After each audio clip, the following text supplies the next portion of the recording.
Alright guys, the end is in sight. We are going to be working on the final bits of website content this week, and then next week you will be finalizing all of your website, making sure everything is exactly the way you want it before the 4th, when I will start reviewing those sites and giving you the comprehensive website project assessment.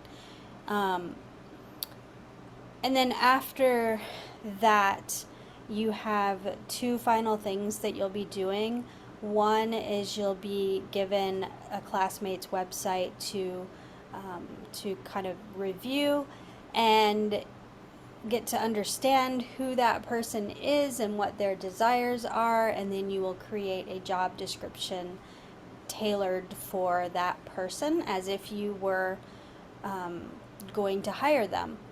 And you will also be writing the offer letter that would go with that. So that's like one assignment, like with two parts, like a Thursday and a Monday sort of idea. And then the very last thing that you'll do in this class is writing your own performance review. And so that's what we have left after this week. This week's video is going to be pretty short and sweet because the assignments are, I'm not going to say they're easy.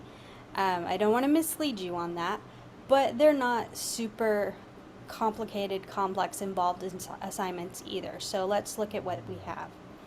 First thing is, remember that trade journal article? You had to find one, you had to read it, you had to outline it. Well, now that you know that article pretty well, you're going to do something with it. And what you're going to do is create a blog post of approximately 400 to 750 words based on the trade journal article you read and outlined. Do not merely summarize the article. Offer readers something new, a reasoned response, an innovative application, etc. I forgot to put that in here. I just realized that, but I will be attaching a link to an article that I just wrote for our English department blog that will give you an example. Mine is actually quite a bit longer than what I'm asking you for. Mine was just over 1,000 words. But you'll get an idea of like kind of what we'd be looking for in an article that doesn't just summarize, a blog post that doesn't just summarize the article but kind of responds to it in some way. So some tips for writing a blog post, and I guess my first one that I don't have on here, but my first tip would be, if you're not really familiar with blogs, I would try to find some that you could read. Look at other companies in your industry, or if you work for a company that has a website that includes a blog, look there and read a few. Just, you don't have to go overboard or anything, but just read a few articles, a few blog posts, so you can get a feel for what they look like in your field. And then choose a good topic. So the blog post of mine that I'm going to be sharing with you, I actually I took a really long time writing that blog because I knew I wasn't just going to summarize the article, but I was having trouble finding my direction. And really my biggest question always is with this English department blog, the biggest question always is, how can we apply this in our own classrooms? And so I kind of went with that mindset. I thought of some experiences that I'd had, as well as a discussion sort of that we had had in the department recently, and kind of framed my blog post around that. So, sorry, I feel like coughing nonstop right now. Anyway, so when you go to choose a good topic, think of, a question, maybe a question that was raised in the trade article that you read, or a question that you have in response to it. question you've seen in your industry that relates to that article somehow. Questions are usually a really good place to start with finding your topic. Do your research. If you need to do a little bit more research, do that. And I'm not asking you to go out and take a whole bunch of notes and have a bunch of citations. You don't normally find that in blog posts. It's not a research article, but you might need to do some outside reading to see, what are other people saying about this topic? Has anyone else written a blog post about it? And what did they have to say? And what do I think about that? And what do you think about that? And then when you sort of have some ideas running around, try to create an outline of some sort to guide your writing. And the outline doesn't have to be point one, sub point A, sub point B, point two, sub point B, A, sub point B, that kind of outline. It could look more like a map. It could look like, just like a mind map, a web, a thinking web, things like that. It could look like a storyboard, however you want to do that, just to give yourself some direction to help you get started. And then when you start writing, you want to hook your readers with a great opening. So that could be a thought-provoking question, or that you're then going to attempt to answer. An interesting fact that you got from your article that you read that you want to respond to somehow, or that will come in to play somewhere in the body of your blog post. An anecdote of some sort might work. That's kind of what I did. I started telling a story of an experience that I had several years ago. Any of those are good. There are other ways, just think of any of the ways you would normally start a piece of writing, and how would you want to hook your readers. When you're writing, you want to try to maintain a conversational voice and tone. If you start writing in a way that you would talk in a professional setting, you'll be fine.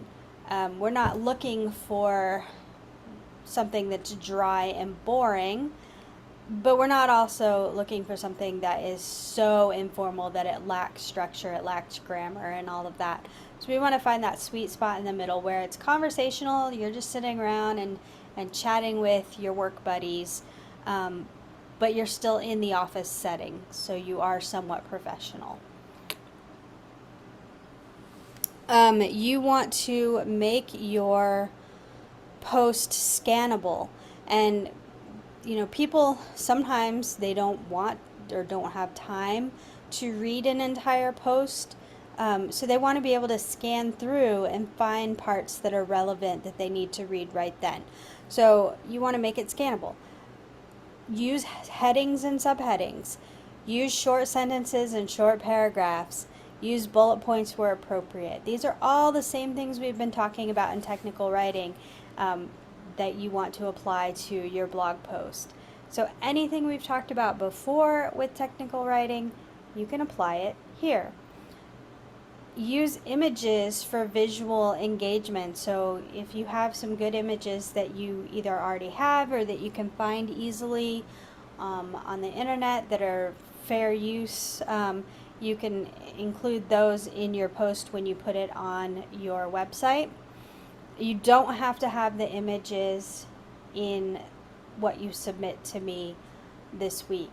You can save the images for when you actually put it on your website. Or you can go ahead and put the images on your website and even the text, and then just plan on revising the text later based on feedback. Let's see. Oh yes. You want to end with some sort of a compelling call to action.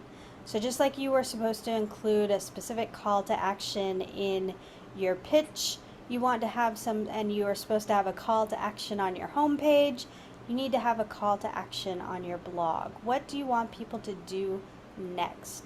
Do you want them to buy a product that you're selling? Do you want them to look at something else on your website, something specific that you're pointing them to on your website? Do you want them to call their senator and share an opinion. Whatever it is, think about what specific action you want people to take after reading your post and ask them to do that.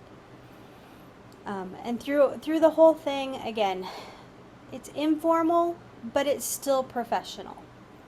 So keep that conversational tone and voice, going as you would in a professional setting.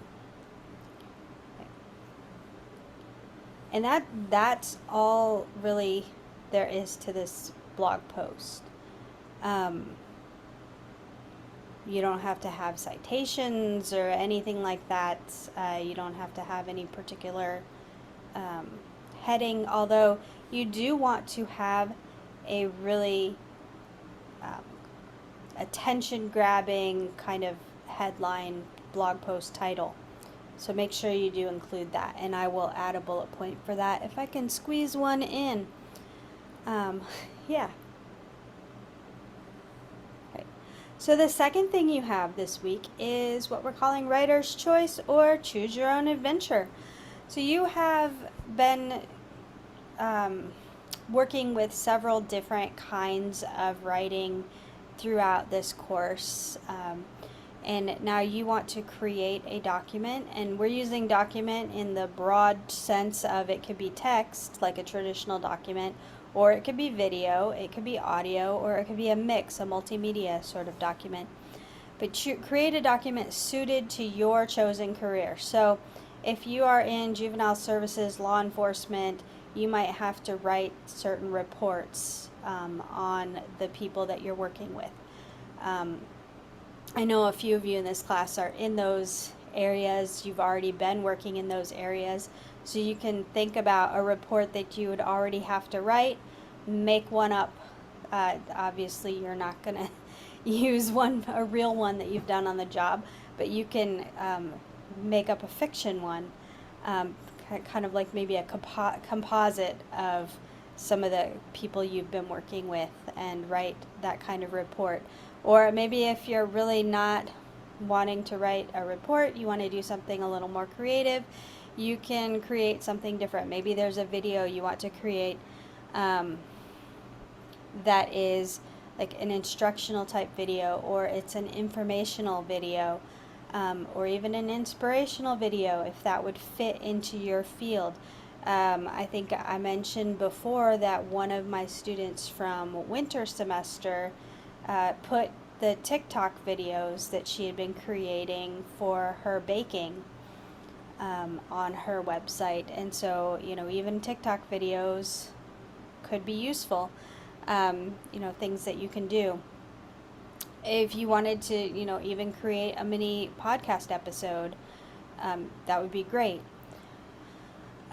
Whatever it is you want to do, you want to engage both your creativity and professionalism. So, just choose something that is interesting to you, that would fit into your career field, whether you're already working in it or you're aspiring to it, that will showcase what you're capable of doing. Remember that everything on your website is to showcase what you are capable of doing, things you've already done, things you can do. Whether you are creating this personal, professional website with the intention of finding a job, or whether you are one of the ones in class who have a business that you already have going, or you are wanting to start and you're using this website project to help put together a website, or to learn how to put together a website for your business. If you are selling something, maybe what you want is a services page. Maybe you would have, create some forms that customers would be able to fill out. Maybe you would need to do maybe some comparison things of like option A, option B, option C, package A, package B, package C. Just be creative and look at a lot of the templates that are on either Wix or Weebly that you've already, whichever one you've chosen, or go to the other one and look at some of the templates for different kinds of sites and see what pages they already have, and something on those pages might kind of spark something in you. And if you're stuck, if you're having trouble, please contact me and we can, we can talk about it, we can email about it, we can Zoom, we can have a conversation to try and help you figure out what it is you want to do and what would be best for you to do. So those 2 assignments are your assignments this week. So your blog post, I would like to see the Word or PDF document of your text on Blackboard by noon on Thursday. And then whatever you're doing for your writer's choice, you will submit that by noon on Monday. And I will be, especially because time is so short, I will be making sure that I have the feedback back to you by Tuesday the 2nd, as early in the day as possible, and then you'll have until the 4th to finalize everything.